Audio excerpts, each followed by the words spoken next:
Good to see you, and welcome to Drift Stories. Before we begin tonight's cozy story, I invite you to take a moment to get comfortable in your bed.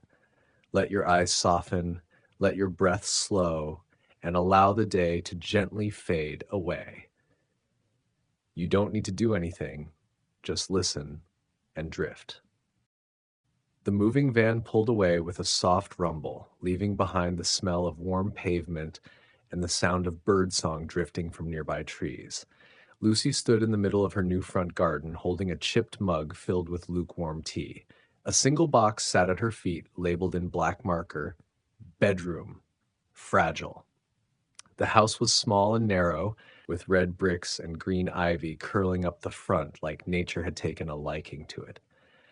The windows were old but bright, and the door was painted a pale, peeling blue.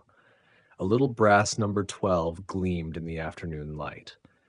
Lucy adjusted the scarf around her neck, more for comfort than warmth, and took a long breath.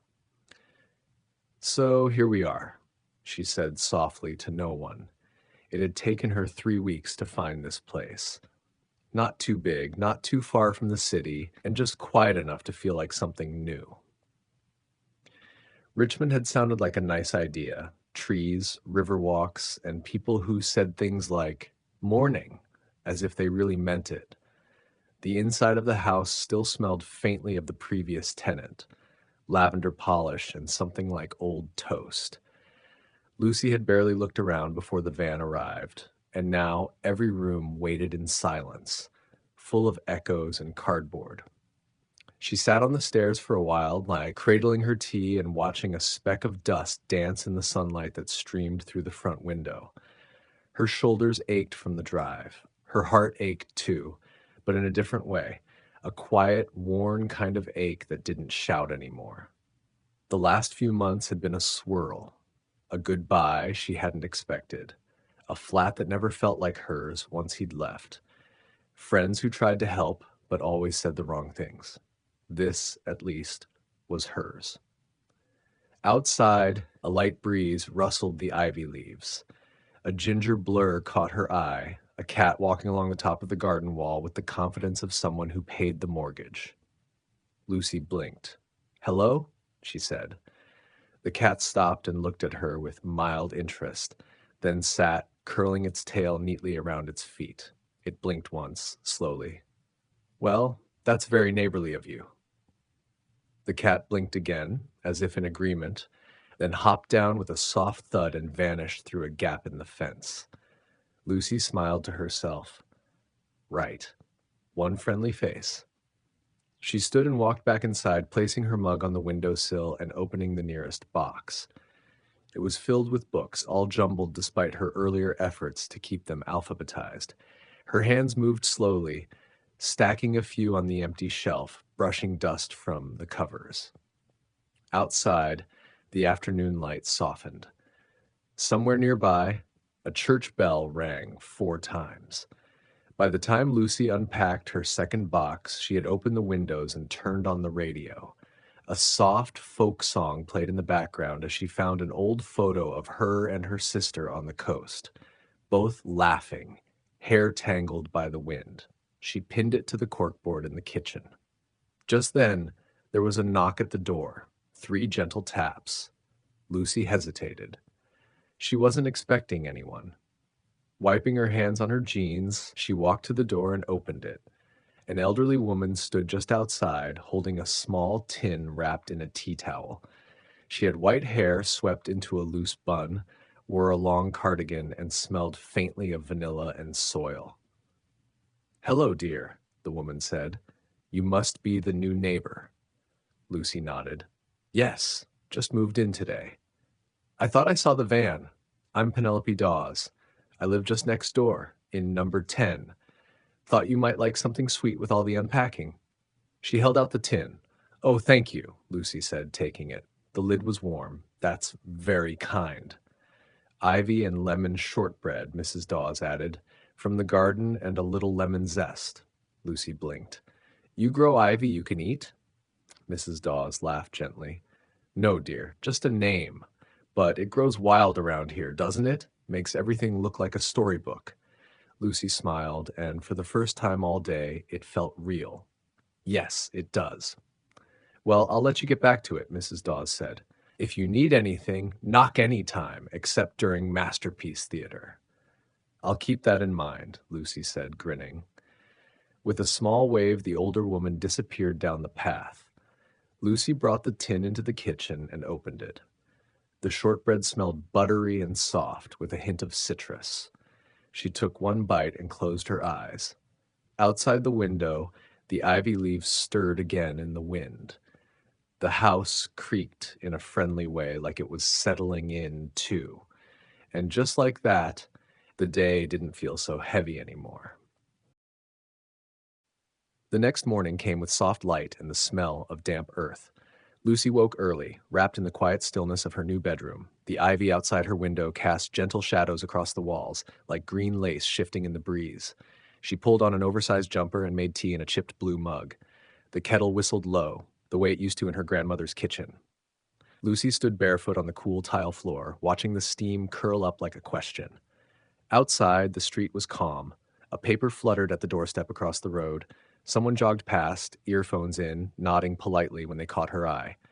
She took her tea to the small bench in the front garden. The air smelled of new leaves and old stone. Ivy twisted along the fence, thick and glossy. Lucy leaned back and closed her eyes. A soft rustle. When she opened them, Ollie was there again, the ginger cat from yesterday, perched on the garden wall as if it were a throne. Well, you're back, Lucy said. Ollie jumped down, not rushed, not shy. He sauntered over and sat near her feet, tail curling neatly around his paws. Lucy took a slip of tea. So, are you lost, or do you just do this? The cat blinked up at her, completely unbothered. She reached a hand down, slowly. Ollie didn't move, just stared until her fingers brushed his fur. He gave a soft, approving rumble of a purr, then leaned in. All right, Lucy whispered. You've adopted me, haven't you? Ollie hopped lightly onto the bench and settled beside her. His body was warm, his fur sun-dappled. For a few minutes they sat like that, quiet, peaceful. A small part of Lucy relaxed in a way it hadn't in weeks. Then a voice called out from behind the hedge. Ollie, you troublemaker, where have you gone off to now? Mrs. Dawes appeared around the corner, her cardigan trailing behind her like a cape. When she spotted Lucy, she smiled. Ah, I see he's chosen you. That's that, then. Is he yours? Lucy asked. Mrs. Dawes shook her head. No one owns Ollie. He belongs to the street. Shows up where he pleases, always at the right time. You'll see. The cat purred louder, as if in agreement. Well, Mrs. Dawes said, nodding, if he's decided you're all right, then you're more than welcome. Lucy gave a soft laugh. I'm honored. Mrs. Dawes smiled warmly and started back toward her house. Pop in for a cuppa later if you like. I've got a new batch of rhubarb jam cooling. I might, Lucy said, surprised to mean it. When the bench grew too chilly to sit on, she headed back inside. Ollie followed her, but only as far as the threshold. He sat down and blinked like a proper little doorman. Suit yourself, she said, and left the door open just a crack. Inside, the house felt more like hers than it had yesterday. A few books were stacked on shelves now. The kettle was in its right spot. A photo of her and her sister was pinned to the fridge with a souvenir magnet from Cornwall. She picked up her sketchbook and drew the cat on the wall, then added ivy twining around him and a mug resting on the bench. She didn't try too hard, just lines and shadows and simple shapes. But when she looked at it again, it made her smile. Outside, Ollie stretched and padded off, tail flicking, and Lucy felt, for the first time in a long while, that something ordinary had become something good. It had been raining lightly all afternoon, just enough to make the ivy glisten and the pavement smell sweet and earthy. Lucy had spent the day organizing the kitchen, lining up mismatched mugs on an open shelf, and deciding that spoons didn't really need their own drawer. By 4 o'clock, the sky had turned a soft silver, and the rain paused like it wasn't quite sure whether to keep going. Lucy stood by the front window, holding a cup of chamomile and staring out across Rosemont Road. She was still in her thick socks and cardigan, her hair tied in a lazy knot. Then she saw it. A piece of paper had been tucked through the letter slot. She picked it up, unfolding the neatly creased note. Open quote. Dear Lucy, I've just pulled a pear tart from the oven. Thought you might like a proper cup of tea and something sweet to warm up this rainy day. No need to knock. Just come round the side gate if you feel like company. Penelope Dawes, number 10, close quote. Lucy read it twice, a smile tugging at the corners of her mouth. A minute later, she slipped on her boots, grabbed her umbrella just in case, and made her way next door. The rain had started again, just a whisper on the leaves. The side gate creaked pleasantly when she opened it. A stone path curved gently through a small garden bursting with early spring flowers, pale tulips, low clusters of forget-me-nots, and, of course, ivy climbing up everything it could find. The back door was already open. "Come in, dear," Mrs. Dawes called from inside. Lucy stepped into a cozy kitchen that looked like it hadn't changed in decades. There were blue tiles around the oven, dried herbs hanging from hooks, and a radio playing soft classical music in the background. The scent of warm pears, cinnamon, and black tea filled the air. "Hope you don't mind the clutter," said Mrs. Dawes, wiping her hands on her apron. "I was halfway through sorting the spice rack, but got distracted by dessert." "I can't imagine anyone minding," Lucy said, stepping further inside. The table was set for two, with mismatched china cups, a plate of sliced pear tart, and a small milk jug shaped like a cat. Mrs. Dawes poured the tea. "So, how's the new house treating you?" "It's quiet," Lucy said honestly, "but in a nice way, and the ivy makes it feel like a secret garden." "It is a secret garden," Mrs. Dawes replied, "or it will be once you give it a little love. The last tenant never bothered with the back, you know. Too busy rushing about." Lucy took a sip of tea. It was strong and perfectly steeped. "I saw the garden gate yesterday," she said. "It was half covered in vines. I think it wants to be opened." Mrs. Dawes smiled. "Everything wants to be opened, eventually." They sat in easy silence for a while, the kind that didn't need filling.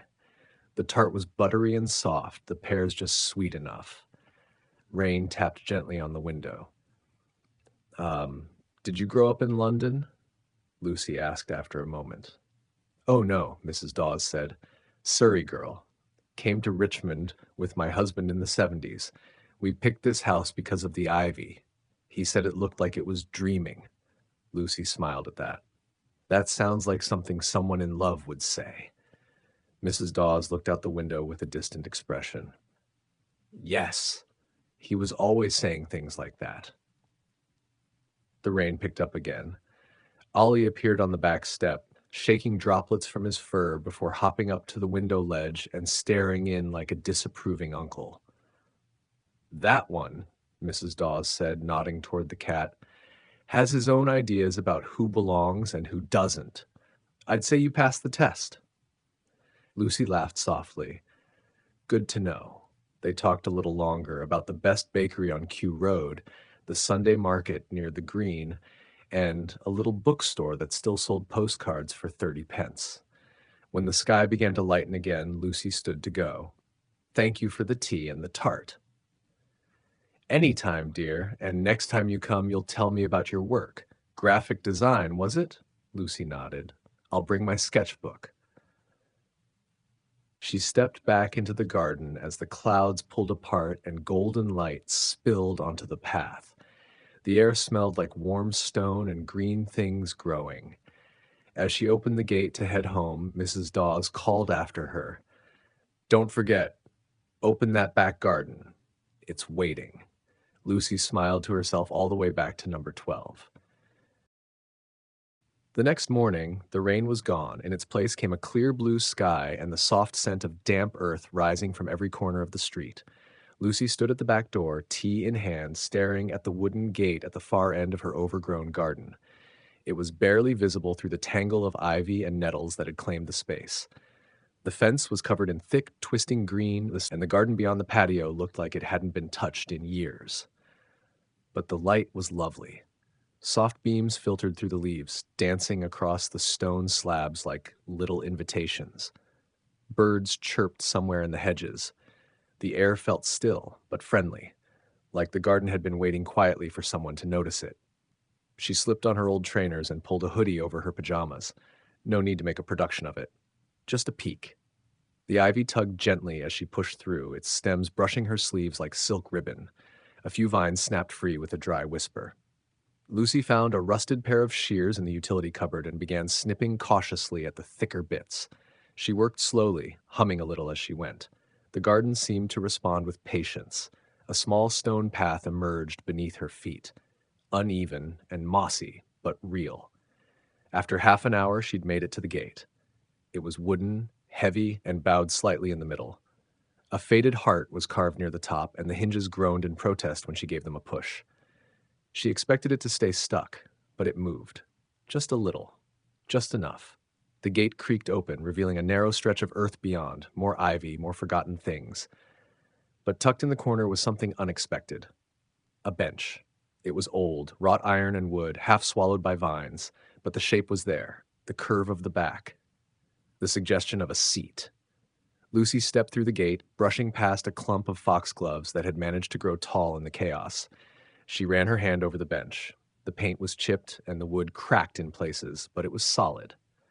She sat. A robin fluttered onto a branch nearby and watched her. The wind rustled gently through the ivy curtain. It was quiet here, not in a lonely way, but like a pause, like a breath. Lucy leaned back and let the sun touch her face. In the stillness, something shifted, not outside, but inside her. The silence didn't feel empty. It felt held. As though this tiny garden, hidden and tangled and messy, had been waiting for her to come sit in it. She closed her eyes. When she opened them, Ollie was curled beside her, asleep in a patch of sunlight. Of course he was. Back inside the house, she made toast with plum jam and left the back door open. The air drifted in gently, carrying the faint scent of rosemary and stone. She sat at the kitchen table, sketchbook open, and drew the garden bench. Then, the robin. Then a suggestion of herself, sitting quietly, head tilted back.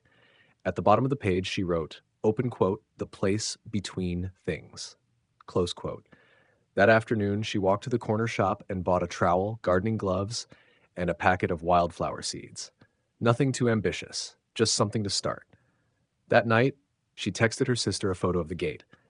Open quote, look what I found, a secret place, close quote. The reply came quickly. Open quote, of course you did. You always find the quietest magic, close quote. Lucy stared at the screen for a moment, her throat a little tight. Then she smiled, turned off the lamp, and let the dark settle in like soft earth.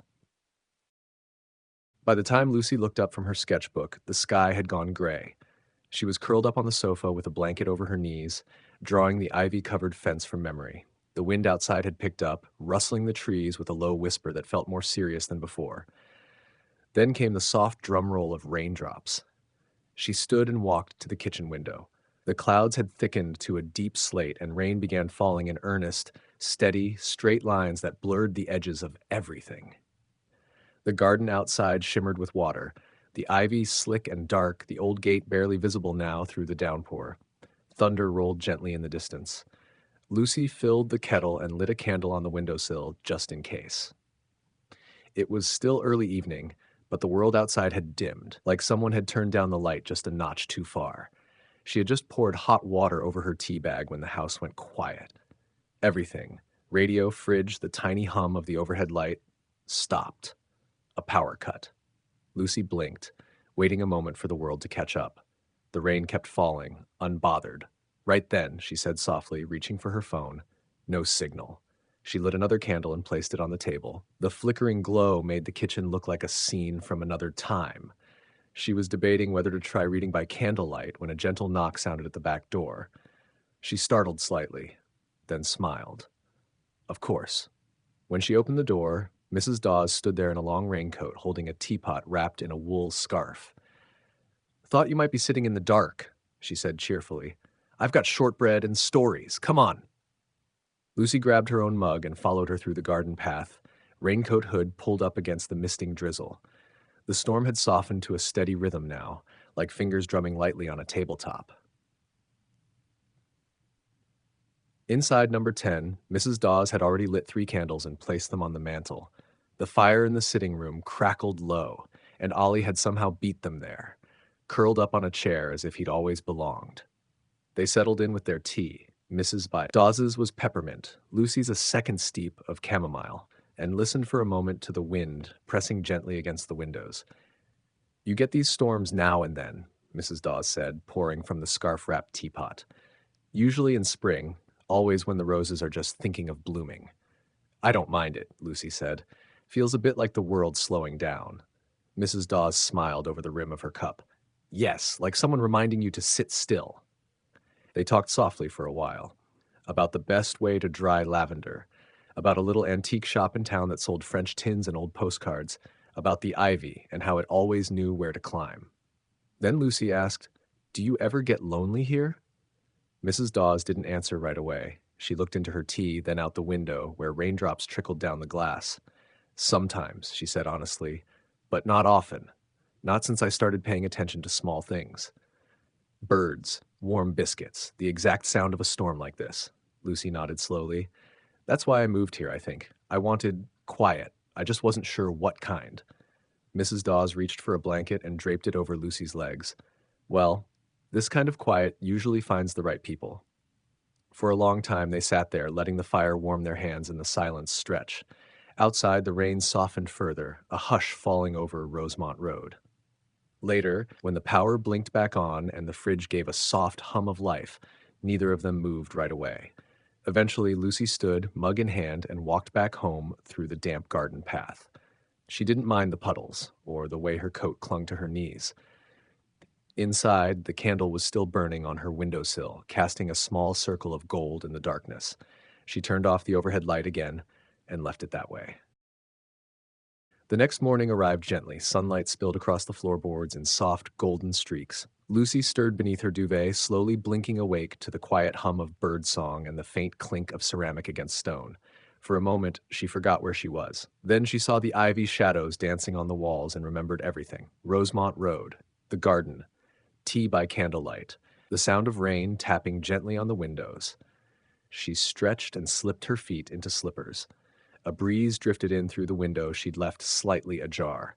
The air was cool but not cold, fresh, like everything had been washed overnight. She padded into the kitchen, where the candle from the night before had burned down to a stub. The power was on. The fridge buzzed quietly, and the clock blinked a solid green 7:43.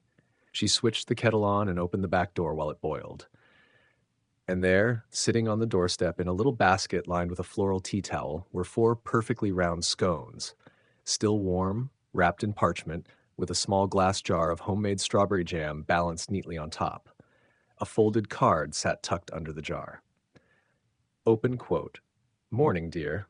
Thought you might be hungry after a stormy night. Try them with a bit of butter if you've got it. P. Dawes." Close quote. Lucy stood there for a moment, smiling at the basket like it had just spoken. The warmth, the care, it all felt unreal in the best way. She brought everything inside and carefully arranged it on a plate. 1 scone split open, steam curling up, butter melting into the crumb, a spoonful of jam that tasted like sunlight and summer. She took her breakfast to the garden, the old bench, cleared of most of its vines now, that waited with a little cushion she'd brought down the day before.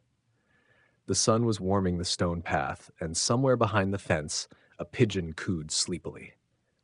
Ollie appeared again, trotting over the garden wall and stretching before hopping up beside her. "You really don't miss a meal, do you?" Lucy said, breaking off a small corner of scone for him. He sniffed it, then gave a satisfied chirp and settled in beside her. She sat in the morning stillness, scone in one hand, sketchbook in the other. For the first time in weeks, maybe months, she felt light, not fixed exactly, but loosened, less tangled. She opened her sketchbook to a new page and began to draw. The garden gate, the curve of the bench, a basket with scones, a cat watching the sunrise. By the time she finished her tea, the day had stretched out like a promise. Inside, she pinned Mrs. Dawes's note to the fridge. Then she opened her laptop, checked her inbox, and sent an email she'd been meaning to send for days. Open quote, "Hi. I'd like to take on fewer freelance projects for the next few months. I'm working on something personal. I'll keep you posted." Close quote. Then she closed the lid, stood up, and started clearing the rest of the ivy from the garden path. 1 week later, Lucy found herself humming, It wasn't a song she knew, just something light and quiet that came out of her without thinking, like the breeze slipping between the hedges. The morning sun shone through the kitchen windows, and the smell of toasted granola drifted from the oven. Outside, the garden had begun to change. She'd cleared the whole stone path now, uncovering a winding little walkway that curved from the back door to the bench. Weeds had been pulled, ivy trimmed, not too much, just enough to breathe. She'd planted the wildflower seeds in a half-circle bed by the fence, and though they hadn't sprouted yet, she liked knowing they were there. Ollie watched her from the windowsill, tail twitching with interest. At the table, her sketchbook lay open. The latest page was a watercolor wash, a loose, dreamy version of the view from the bench, ivy framing the path, a blur of foxglove, the suggestion of a red cat curled into a loaf. Lucy closed the book and ran a hand over the cover. This morning she planned to finally hang something on the bare kitchen wall. A small mural, just a gentle line of ivy winding up from the skirting board, wrapping around a painted window, maybe a few forget-me-nots tucked in. Nothing loud. Just something soft to remind her that beauty didn't need to shout. As she laid out her paints, there was a knock at the front door. She opened it to find Mrs. Dawes holding a stack of mail. "These came through my box by mistake," she said, handing them over. "And I thought you might fancy a walk later, down to the green. The tulips are just starting." "I'd love that," Lucy said. Mrs. Dawes smiled and looked over Lucy's shoulder into the house. "You know, it already feels like you've been here forever." Lucy felt something settle in her chest, a slow, warm sort of calm. "It does, doesn't it?" After Mrs. Dawes left, she leafed through the mail, mostly flyers, but one small envelope stood out, her sister's handwriting. Inside was a postcard, a painting of a garden gate wrapped in ivy, almost identical to her own. Open quote, "Thought of you when I saw this. You always knew where the good places were hiding. Love, M." Close quote. Lucy smiled and pinned it to the corkboard above the kettle. That afternoon, she walked down to the green with Mrs. Dawes. They brought warm drinks in thermoses and sat on a wooden bench by the river. People passed with dogs and bicycles, and the sun danced on the Thames like a lazy rhythm. They talked about nothing in particular. Cloud shapes, bees, a neighbor who played piano too loud on Tuesdays. And when they walked back, Ollie met them at the front steps of number 12, meowing loudly like they were terribly late. That evening, Lucy sat on the back bench again, now cleared and painted in soft green. The wildflower bed was still just soil and promise, but she liked that. The waiting, the growing, the not quite yet of things. The wind moved gently through the ivy, and somewhere nearby a fox barked once in the distance. Inside, her home was quiet and warm. Outside, the garden was alive with hush and light. Lucy smiled, tucked her hands into her sleeves, and leaned back. She wasn't passing through anymore. She was home.